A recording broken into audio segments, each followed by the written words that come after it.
성도 여러분 안녕하십니까? 네. 제가 제 얼굴을 봐야 좀 안정감이 듭니다. 네. 먼저 안정감 있게 생겼잖아요. 튼튼하게. 네. 내일 야외배가 있습니다. 그래서 혹시 광고를 못 들으신 분을 위해서 한 번 더 말씀을 드리도록 하겠습니다. 내일은 아침 9시 반에 한국삼육중학교 솔밭에서 야외 예배가 있습니다. 현재 앉아 계신 여기 청학교회에서는 예배가 없습니다. 그래서 여기 오시면 아차 이렇게 하실 겁니다. 그래서 한국삼육중학교로 9시 30분까지 오시면 되겠고요. 여기 계신 소그룹장님들께서는 한 번 더 공지해 주시고, 그리고 여기 가나안반 그리고 바라본반에 계신 분들은 우리 소그룹장님께서 직접 통화를 좀 해주셔서 혹시 광고를 못 받아서 속은 느낌이 들지 않도록 나를 빼고 갔구나라는 소외감을 느끼지 않도록 잘 안내해 주시면 감사하겠습니다. 오늘 설교 제목 띄워주시면 감사하겠습니다.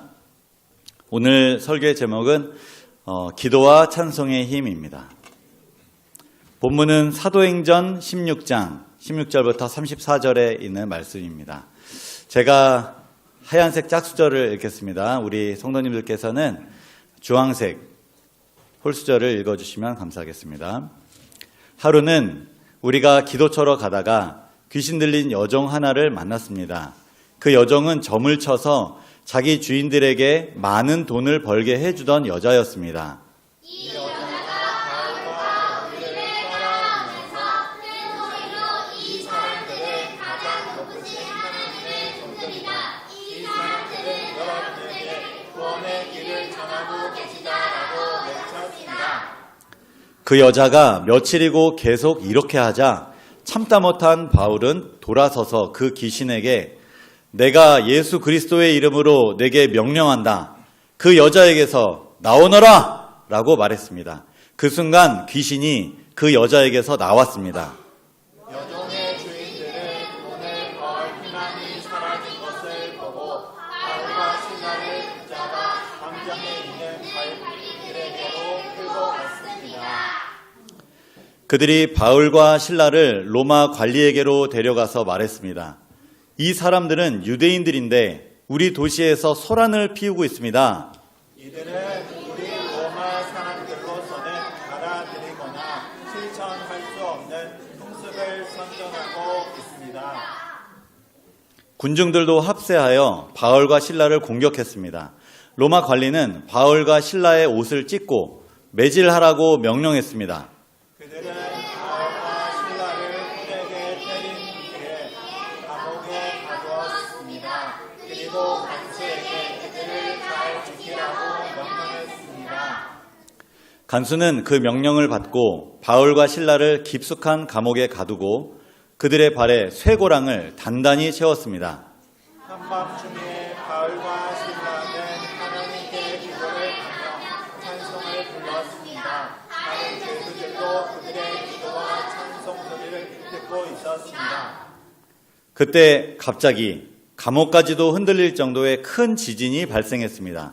감옥문이 모두 열리면서 죄수들을 묶고 있던 사슬들도 다 풀렸습니다. 간수가 잠에서 깨어 감옥문이 다 열린 것을 보고는 죄수들이 벌써 도망쳤을 것이라고 생각하고 칼을 꺼내어 자결하려 했습니다. 그러자 바울이 큰 소리로 소리쳤습니다. 당신 몸을 해하지 마시오. 우리는 다 여기 있습니다. 간수가 등불을 달라고 해서 안으로 뛰어들어가 이러왔다면서 바울과 신라 앞에 엎드렸습니다. 그리고 그들을 바깥으로 데리고 나와 선생님들, 제가 어떻게 해야 구원을 받을 수 있겠습니까? 라고 물었습니다. 바울과 신라가 간수에게 말했습니다. 주 예수님을 믿으십시오. 그러면 당신과 당신의 집안이 구원을 얻을 것입니다. 그리고 바울과 신라는 간수와 그의 집에 있는 모든 사람에게 주님의 말씀을 전했습니다. 그날 밤 그 시각에 간수는 바울과 신라를 데려다가 상처를 주었습니다. 그리고 그 자리에서 그와 온 가족이 칭찬을 받았습니다. 간수는 바울과 실라를 자기 집으로 데려가서 음식을 대접했습니다. 그와 온 가족은 하나님을 믿게 된 것을 매우 기뻐했습니다. 아멘. 자, 큰 소리로 읽어준 우리 어린이들 잘 이해했는지 한번 퀴즈를 한번 풀어보겠습니다. 우리 어른들도 같이 대답을 해주시면 감사하겠습니다. 1번입니다. 바울은 귀신 들린 여종에게 무엇을 했나요? 네, 귀신아 가거라. 네, 예수 그리스도의 이름으로 귀신을 내쫓아 주었죠. 어느 안식일이었습니다. 네, 바울과 일행은 빌립보에서 예배를 드리기 위한 장소를 찾았습니다. 선교지였기 때문에 회당이나 예배를 드릴 수 있는 공간이 없었던 것 같습니다.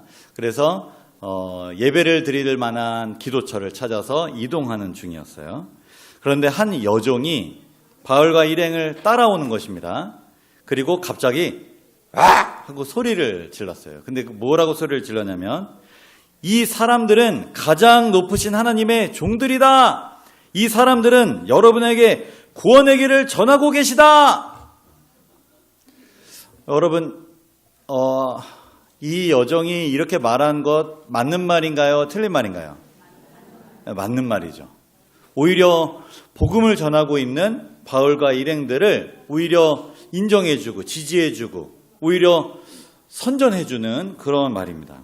그런데 바울과 일행의 그 느낌은 약간 당황스럽고 불편했어요. 왜 그랬을까요? 이 여종이 보통 사람이 아니라 귀신에 들려 있었기 때문입니다. 어딘가 이상했어요. 이 귀신 들린 여종의 좋은 점이라고 해야 될까요? 그 어떤 특징이 있었는데 그것은 사람들에게 점을 쳐서 미래에 일어날 일을 맞춰주는 그런 어떤 귀신이 이렇게 들렸었어요. 그래서 사람들이 잘 맞는 거예요. 그래서 돈을 이 사람에게 줘서 난 어떻게 될 것 같냐고, 내 사업이 어떻게 될 것 같냐, 혹은 내가 만나는 사람과 헤어질까 만날까 뭐 계속 이런 얘기들을 이제 물어봤습니다. 그래서 돈을 많이 벌었어요. 근데 이 사람은 일반 사람이 아니라 종이었기 때문에 그 돈은 다 주인에게로 이제 갔습니다. 처음 이 여종이 바울과 일행에게 따라와서 소리를 질렀을 때 뭔가 우리를 지지해주고 인정해주는구나 하는 마음에 약간은 안도감이 들 수도 있었을 거예요. 그런데 매일 여러 날을 찾아와서 약간은 이상한 느낌으로 소리를 지르면서 그렇게 계속하자 오히려 선교 사업에 방해를 받게 되었습니다. 더 이상 사람들이 이 사람에게 이게 귀신 들린 사람에게 점을 치는데 관심이 있을 뿐이지 이 사람이 전하는 말에 영향력은 없었습니다. 그래서 바울이 방해가 되니까 이 사람에게서 귀신을 이렇게 내쫓아 줬습니다.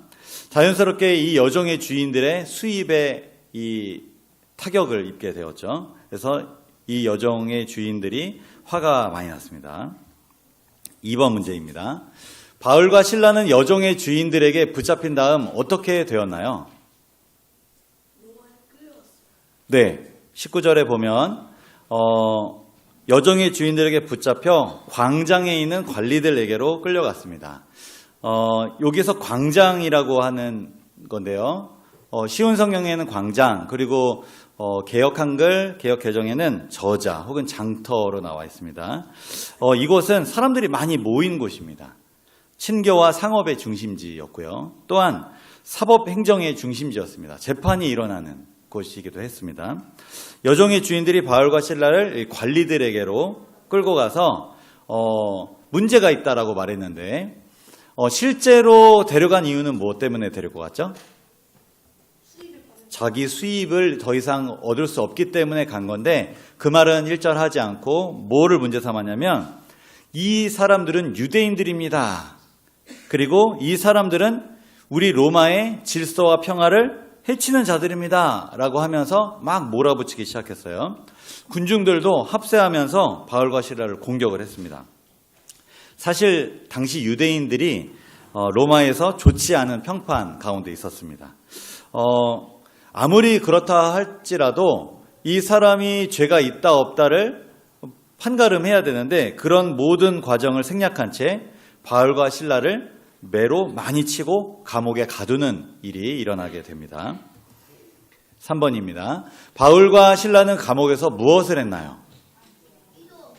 네, 기도하고 찬송을 불렀습니다. 로마의 감옥은 보통 세 종류라고 그럽니다. 첫째는 햇빛과 이 신선한 공기를 들이마실 수 있는 외부 감옥입니다. 뭔가 약간은 좀 가벼운 범죄나 아니면 뭔가 아주 확실하게 심리를 하지 않은 그 전에 있는 감옥인 것 같아요. 그리고 둘째는 햇빛과 신선한 공기가 차단된 내부 감옥입니다. 그리고 마지막으로는 사형수들을 수감하는 지하 감옥입니다. 바울과 실라는 어디에 갇혔을까요? 네, 이 주석가들이 아마 내부 감옥 정도 되지 않을까, 아니면 지하 감옥일 수도 있을 것 같습니다. 양발에 착고까지 이렇게 채워졌는데 못 도망가게 이렇게 딱 묶는 겁니다. 쇠고랑을 채웠다 혹은 저렇게 나무로 되었는지 뭐로 되는지 정확히 모르겠습니다. 근데 이 두 다리가 펴진 이 자세 어때 보인가요? 불편해 보여요. 목사님은 처음에 봤을 때 되게 뭐 이렇게 편한 자세 아닌가? 예, 쉬라고 했나? 이렇게 했는데 실제 이 자세가 움직이지 못하고 굉장히 불편한 자세라 그래요. 그래서 이 자세로 계속 있으면 막 온몸이 막 진짜 불편하고 아주 고통스러운 그런. 그리고 그 전에 이 감옥에 갇히기 전에 어떤 매를 많이 맞았기 때문에 아주 피 흘리고 불편하고 쓰라리고 통증이 심한데 움직일 수 없는 저 자세. 아주 굉장히 고통스러운 아주 절망적인 상황을 묘사해 줍니다. 25절에 보면 한밤중이다라고 기록한 것은 실제 낮이 아니라 밤이라는 말도 있고 그들이 처한 상황이 아주 암담하다 그런 거로 이해할 수도 있고요. 그리고 실제로 감옥이 실내였기 때문에 빛과 신선한 공기로부터 차단되어서 아주 어두운 그런 상황이었습니다. 그런데 이 바울과 실라는 어떻게 반응했죠? 이런 암담한 현실 가운데서 네, 불평하거나 원망하지 않고 기도하고 찬송했습니다. 혹시 손 드실 필요 없습니다. 경제적인 어려움 가운데 놓인 성도님들이 계십니까? 어두운 밤처럼 너무 힘들고 절망적이실 텐데요. 주님께서 견딜 힘과 감당할 능력을 주시기를 기도합니다. 그럼에도 불구하고 경제적으로 너무 힘들고 불편하고 어려움에도 불구하고 찬송할 수 있는 믿음과 용기를 우리 하나님께서 주시기를 기도합니다. 혹시 육체적인 질병 가운데 놓인 성도님 계십니까? 저희가 화요 기도회 때 우리 특별한 또 기도를 우리 환자들을 위해서 기도하고 있습니다. 혹시 사랑하는 사람 가족의 질병을 돌보시는 성도님 계십니까? 우리가 특별히 이런 분들을 위해서 화요기도회 때는 특별히 기도하지는 않은 것으로 저는 기억이 됩니다. 실제로 몸과 이런 여러 가지 문제가 있어서 그분들을 위해서는 기도하지만 그분들을 돌보는 분들을 위해서는 좀 많이 기도하지는 않았다라는 생각을 이제 제가 설교를 준비하면서 하게 됐습니다. 혹시 마음의 병으로 고통받고 있는 성도님 계십니까? 이런 모든 상황들이 어둡고 절망적이고 힘듭니다. 사람들한테 말하기도 어렵고 가까이 있는 사람에게 말해도 공감을 받기 어렵고 하나님께서 기도하고 찬송하는 고난 가운데서도 그런 것을 선택하는 우리 성도님들에게 힘과 용기를 주시기를 기도합니다. 얼마 전에 저희 어린이 기도회를 이제 주중에 줌으로 하거든요. 한 20-30분 정도 하는데요. 저녁에 한 어린이가 기도 제목을 요청했습니다. 목사님, 기도 제목이 있습니다. 그래, 이야기해봐. 학교에서 친구들에게 놀림을 받아서 오늘 울었습니다. 친구들에게 놀림받지 않도록 기도해 주세요. 그래서 제가 꺾이지 않는 마음을 달라고 이렇게 기도하고 있습니다. 성적 때문에 스트레스 받는 우리 학생들 있죠. 어린이집은 잘 모르겠는데 초등학생들, 중학생들, 고등학생들 모든 학생들이라면 당하는 그런 어려움과 고민입니다. 제가 이렇게 검색을 해봤습니다.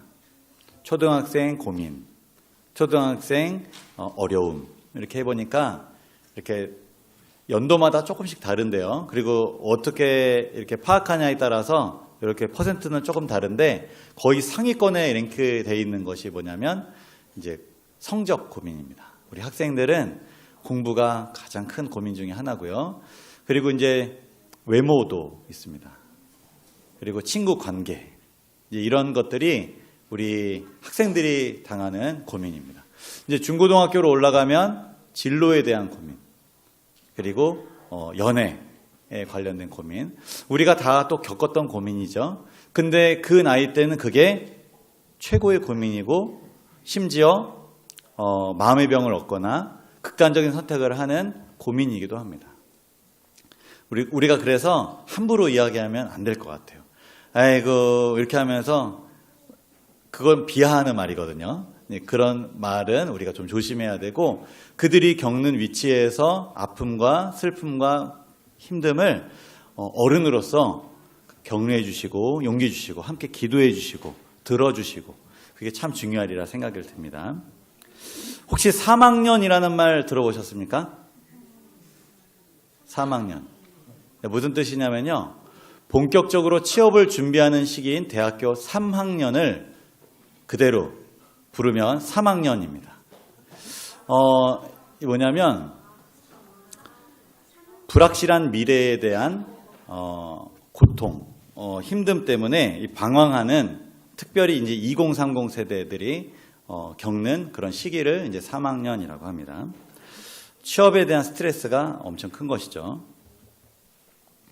시편 150편 6절 우리 힘들고 어려운 모든 분들 한번 같이 읽어보겠습니다. 시작. 호흡이 있는 자마다 여호와를 찬양할지어다. 할렐루야. 다윗이 이렇게 말했어요. 호흡이 있는 자마다 여호와를 찬양할지어다. 기쁜 일이 있는 사람만 하나님을 찬양하세요. 감사할 조건이 있는 사람만 하나님을 찬양하세요. 교회에 오신 분만 하나님을 찬양하세요. 찬양 리더만 찬양하세요. 이렇게 하지 않고요. 호흡이 있는 자마다. 이 가운데 누가 있냐면 고통스럽고 괴롭고 스트레스 받고 아픔이 있는 모든 사람도 하나님을 찬양할지어다. 이렇게 말했습니다. 무섭고 힘들어도 어렵고 절망적이어도 하나님을 믿음으로 의지하는 것. 하나님께 찬양을 드릴 수 있습니다. 제가 어린이들에게는 한번 제가 이야기한 적이 있는데요. 미국 아틀란타에 있는 윌리 마이릭이라는 10살 어린이가 있었어요. 이 어린이는 어릴 때부터 교회를 잘 다녔습니다. 할머니가 신앙심이 깊어서 이 어린이를 데리고 이제 교회를 데리고 왔는데요. 어느 날 이 어린이가 집 앞 마당에서 강아지랑 놀고 있었습니다. 근데 누가 와서 용돈을 주겠다고 유인을 해서 차에 태웠습니다. 강제로 차에 태우고 가면서 이 어린이를 통해서 부모에게 몸값을 요구했습니다. 너무나 무섭고 아찔한 상황이었죠. 근데 이 어린이는 교회에서 배운 것이 생각이 났어요. 그게 뭐냐면 호흡이 있는 자마다 주님을 찬양하라는 것이죠. 그래서 무섭고 그러니까 이제 찬양을 부르기 시작했어요. 부르고 또 부르고 또 부르고 또 부르고 부르고 또 부르고 3시간 동안 찬양을 불렀습니다. 그러니까 이 납치범이 조용히 안 하면 막 혼내겠다, 막 죽이겠다 협박을 하고 난리를 쳤습니다. 그래도 이 윌리 마이릭은 찬양을 멈췄을까요? 아닙니다. 계속 불렀습니다. 그리고 이 납치범이 도저히 못 듣겠다고 차에서 집어 던졌습니다. 자, 이 어린이는 나중에 살아난 다음에 다음과 같이 간증을 했는데요. 저는 열정을 다해 자신 있게 찬양했어요. 납치범이 욕을 하고 소리를 질러도 멈추지 않고 계속 찬양했어요. 무슨 일이 일어나든 상관없었어요. 그때 납치범이 화가 나서 차문을 열고 저를 던져버렸어요. 주님을 찬양하면 하나님께서 신비로운 방법으로 우리를 도와주세요. 예수님은 항상 제 곁에 계시고 예수님은 지금도 여전히 찬양을 통해 능력으로 일하고 계세요. 여러분 찬양의 힘 믿으십니까? 네. 불러보신 분은 경험에서 우러나오는 아멘을 하실 거고요. 경험을 못 해보신 분은 경험해보고 싶은 마음에 아멘 해보시면 어떨까요? 여러분 찬양의 힘 믿으십니까? 네. 찬양하면 고난을 이길 힘이 생깁니다. 시험을 이기는 하나님의 능력을 경험하게 됩니다. 4번입니다. 바울과 실라가 기도하고 하나님을 찬송하자 무슨 일이 일어나나요? 무슨 일이 일어났죠? 예, 기적이 일어났는데요. 성경에 나온 거 지진이 일어났습니다. 26절에 보면 큰 지진이 일어나서 그 감옥이 막 흔들렸고요. 문이 열렸습니다. 그리고 모든 사람의 매인 것이 풀렸습니다. 사도행적을 보면 이 지진을 뭐라고 기록했냐면 자연현상이 아니라 천사들의 발걸음으로 인한 진동이다 이렇게 기록을 했습니다. 하나님께서 당신의 종들에게 은혜를 베푸신 것이죠. 기도와 찬송 누구한테 드린 거죠? 하나님께. 그럼 하나님이 이 기도를 응답하시려면 천사를 보내신 겁니다. 천사들이 가니까 아마 천사들이 무게가 많이 나갔는지 꽝꽝 이렇게 하면서 막 진동이 있으면서 지진이 난 것처럼 현상이 일어난 것이죠. 기도한 사람은 하나님께 받은 응답이고 찬양 부른 사람은 하나님께서 도우신 것이고 그것을 모르는 사람은 당시 지진을 어떻게 이해했냐면 어떤 신의 역사, 특별한 자연 현상이 일어날 때 이제 그렇게 해석을 하죠. 그래서 뭔가 이 사람들이 부르는 그 신이 응답했다라고 이해를 한 것입니다. 왜냐하면 바울과 실라가 기도하고 하나님을 찬송함에 죄수들이 듣더라. 그 소리를 들었기 때문에 이 일이 일어난 다음에 도망치지 않고 이건 신의 역사다 해갖고 모두가 다 그 분위기를 보고 지켜보고 어떻게 또 그 다음 상황이 일어날까 이렇게 바라보았습니다. 하늘은 주님을 위하여 고통을 당하는 사람들을 그냥 지나치지 않으십니다. 고난 가운데 믿음으로 기도하고 찬송하는 주님의 자녀들을 구원하십니다. 여기 우리 주님의 확실한 약속이 있는데요. 믿음으로 시편 50편 15절 함께 읽겠습니다. 시작. 환난 날에 나를 부르라. 내가 너를 건지리니 네가 나를 영화롭게 하리로다. 아멘. 우리 기도하고 찬양하시겠습니까? 네, 아멘. 86편 7절도 읽어보겠습니다. 시작. 나의 환난 날에 내가 주께 부르짖으리니 주께서 내게 응답하시리이다. 아멘. 우리가 어렵고 힘들 때, 감당하기 벅찰 때, 아이고 힘들다, 죽겠다, 괴롭다. 저도 종종 그럽니다. 그런데 그럴 때마다 무릎 꿇으시고 찬양 부르시고 하나님을 찾으시면 좋겠습니다. 왜냐하면 그분은 우리의 아버지이시고 어머니이시고 우리의 길고 진리고 생명이시기 때문입니다. 5번입니다. 지진 이후 죄수들이 도망한 줄 알고 간수는 무엇을 하려고 했나요? 예, 칼을 빼어서 자살하려고 했습니다. 로마에서 이 죄수를 도망하게 한 간수는 그 죄수가 받은 형량만큼 벌을 받게 되어 있다 합니다. 그러면 지금 자살을 하려고 했으니 지금 바울과 실라가 가벼운 범죄자가 아니라 아주 무거운 범죄자인 것으로 이렇게 보입니다. 바울과 실라는 이 죽음의 위협 가운데서 기도하고 하나님께 찬송할 줄 알았습니다. 하지만 이 간수는 어떤 선택을 하려고 했죠? 죽음의 위협 앞에서 이것이 신문을 받게 되면 자기들이 재판을 받게 되면 죽을 것 같이 생각되어서 죽음의 위기 앞에서 어떤 선택을 했죠? 자결하려고 했습니다. 우리가 힘들고 어려울 때 그런 생각 하시나요? 포기해버릴까? 내가 죽으면 고통이 사라질 텐데. 이런 생각 하시나요?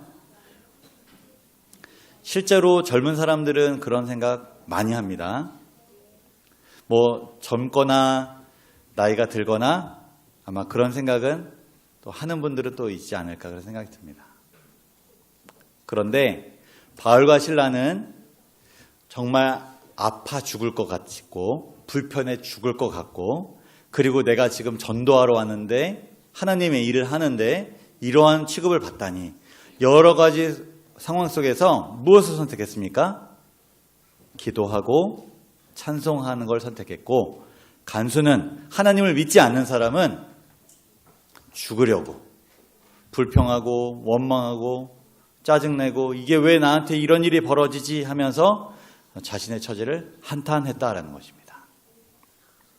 저와 여러분은 힘들고 어려운 상황에서 어떤 선택을 해야 되겠습니까? 네, 감사합니다. 6번입니다. 무서워 떨고 있는 간수에게 바울은 무엇을 하였나요?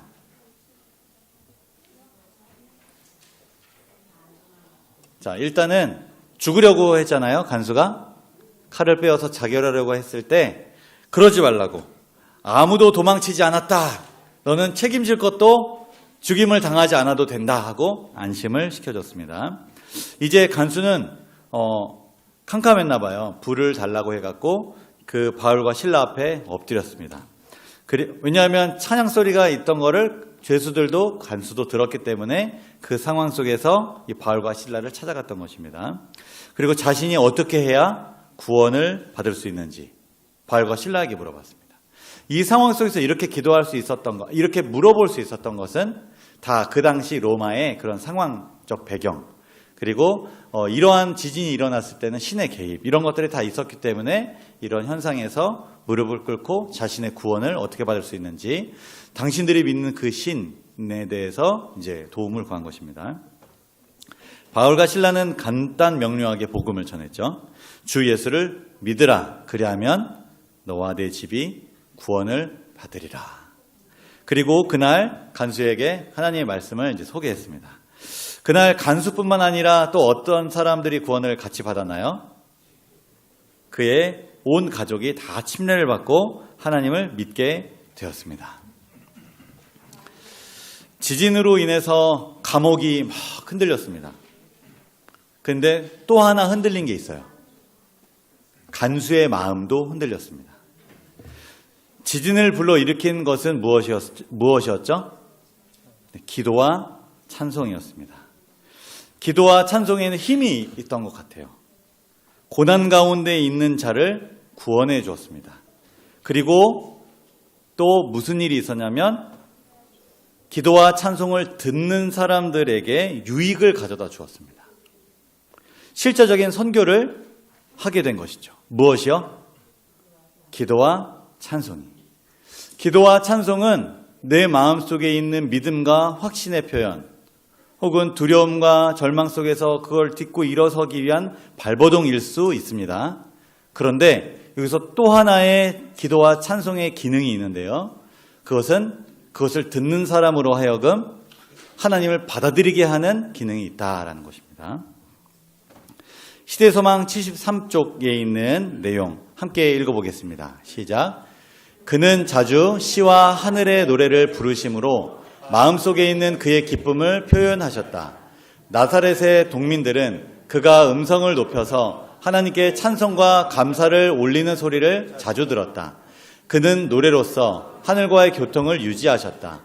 그의 동료들이 일에 피곤하다고 불평할 때에 그들은 예수의 입술에서 흘러나오는 감미로운 멜로디의 원기를 얻었다. 그의 찬미 소리는 악한 천사들을 쫓아버리고 향연처럼 그 장소를 향기로 채우는 듯 하였다. 그의 노랫소리에 귀를 기울인 자들의 마음은 그들의 지상의 나그네 생활에서 떠나서 하늘 본향으로 이끌려 갔다. 아멘. 누구에 대한 기록이죠? 네, 예수님에 대한 기록입니다. 특히 예수님께서 유년과 청소년기에 보내셨던 그런 기록입니다. 예수님이 사셨던 마을은 이름이 뭐죠? 나사렛입니다. 나사렛은 아주 유명한 동네였습니다. 나사렛에서 선한 것이 날 수 있느냐라고 물어볼 정도로 나사렛은 아마 조금 어렵고 좀 범죄가 더 많은 동네였던 것 같습니다. 그런데 이런 평탄하지 않은 환경 속에서 예수님께서 선택하신 게 뭐였냐면 불평과 불만이 아니라 기도와 찬송이었습니다. 예수님께서는 자주 시와 하늘의 노래를 부르셨고요. 찬송과 감사를 올리셨습니다. 예수님의 주변 사람들은 짜증과 불평과 그리고 힘듦을 말했지만 예수님의 입술에서는 찬양이 흘러나왔습니다. 예수님의 찬양의 그 기능은, 그 효과는 주변 사람들의 마음에 감동을 주었습니다. 찌푸린 사람들의 미간이 펴지게 되었고요. 그 찬양을 들을 때. 그리고 사람들의 마음에 기쁨과 감동을 주었습니다. 예수님의 찬양은 실제적인 선교였습니다. 기독교 선교의 가장 잘 지켜진 비밀, 그대로 해석하면요. 이 책은 존 딕슨이라는 분이 기록을 했는데요. 158페이지에 이런 내용이 있습니다. 제가 읽어보겠습니다. 신구약 중간기에 많은 유대인이 선교 행위로서 공적 예배의 개념을 진지하게 받아들였다는 사실을 알면 당신은 놀랄지도 모른다. 그들은 회당이나 성전에서 하나님을 집단적으로 찬송하는 것이 이방인들로 하여금 주님께 무릎을 꿇도록 설득하는 하나님의 방법 중 하나라는 사실을 아주 잘 알고 있었다. 어떤 경우에 유대인들은 큰 성공을 거두었다. 우리는 1세기의 수많은 회당이 유대인들의 하나님을 더 알기 원하는 많은 이방인들을 끌어들였다는 사실을 안다. 고대 이스라엘의 시편 찬송부터 예수님 시대의 회당 예배에 이르기까지 참되신 하나님에 대한 공적 찬송은 선교적 기능을 수행하는 것으로 여겨졌다. 이거 좀 어려운 말들을 많이 썼는데요. 한마디로 말하면 무슨 말일까요? 찬양하면 사람들을 복음을 증거하는 것이다. 찬양이 곧 선교다. 이런 내용이죠. 근데 여기서 말하는 찬양은 공적 찬양, 우리가 이렇게 예배 드릴 때 부르는 찬양이라는 것입니다. 여기가 어딜까요? 예배당처럼 생겼죠. 네, 맞습니다. 한국삼육 고등학교, 중고등학교 강당입니다. 제가 일반 중학교를 졸업하고 그리고 한국삼육 고등학교에 이렇게 입학을 했는데요. 아직도 생생하게 기억나는 것이 있습니다. 그것은 첫 안식일. 제가 교회에서 예배를 드리다가 그리고 처음으로 이제 그 학교에서 예배를 드린 한국삼육 고등학교 1학년 첫 안식일이었어요. 근데 예배 특창으로 2, 3학년 선배들이 합창단으로 이렇게 하나님께 찬양을 드리는 것을 제가 들었습니다. 제가 그 모습을 보고 진짜 눈이 휘둥그레졌습니다. 제가 원래 잘 안 놀라는데요. 눈이 휘둥그레지고 입이 이렇게 벌어지면서 너무 감동을 받아서 제가 그 기억이 생생히 납니다. 그러고서 제가 그 다음 주에 바로 합창단을 지원을 해서 합창단 활동을 하게 되었습니다. 찬양은 부르는 사람의 마음뿐만 아니라 그것을 듣는 사람의 마음에 기쁨을 가져다 주고요. 듣는 사람의 마음에 감동을 줍니다. 찬양은 곧 실전 선교라는 것이죠.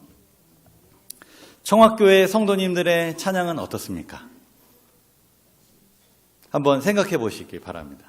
오늘 내가 처음에 우리 장민수 집사님이 인도하시는 찬양을 할 때 내가 찬양을 어떻게 불렀나? 그리고 첫 찬미 때 어떻게 불렀나? 그리고 둘째 찬미 때 어떻게 불렀나? 조금 찐할지 모르겠는데요. 제가 누굴 생각하고 말씀드리는 게 아닙니다. 환난 날에 부러지는 간절한 울림과 떨림으로 찬양을 했는가? 아니면 마지못해 웅얼거리고 거칠애로 불렀나? 오늘 마치는 찬미를 우리 주님께서 듣고 계십니다. 우리 성도님들 모습 속에 찬양에 부를 때 진지함, 간절함, 그리고 하나님께 이 가사 하나하나를 드리면서, 그리고 깊이 생각하시면서 찬양을 부르시면 어떨까요? 로마서 5장 3절의 말씀처럼 그리스도인은 환난 중에서도 즐거워할 수 있습니다. 왜냐하면 하나님께서 근심과 걱정을 기쁨과 즐거움으로 바꿔주시는 분임을 믿기 때문입니다. 그 사실을 믿음으로 기도하고 찬양하는 그리스도인은 하나님께서 베푸시는 구원을 반드시 경험하게 될 것입니다. 저와 여러분의 삶에 승리가 필요하십니까? 그러면 기도하고 찬양을 부르시기 바랍니다. 또한 기도와 찬양의 힘은 우리의 삶을 승리로 이끌 뿐만 아니라 실제 선교를 가능하게 합니다. 누군가에게 위로를 가져다 줍니다. 누군가에게를 격려하게 되고요. 누군가에게 감동과 기쁨을 선사하게 됩니다. 그리고 누군가의 마음을 부드럽게 해줍니다. 그리고 마음을 열어줍니다. 복음을 들어갈 수 있게 도와줍니다. 그리고 기도와 찬양 그 자체가 복음이고 선교입니다. 교회에서 부르는 찬양, 소그룹에서 부르는 찬양, 가정에서 부르는 찬양, 그리고 개인적으로 부르는 찬양을 온 마음 다해서 주님께 부르짖는 저와 여러분이 되기를 바라며 오늘 말씀을 줄이도록 하겠습니다.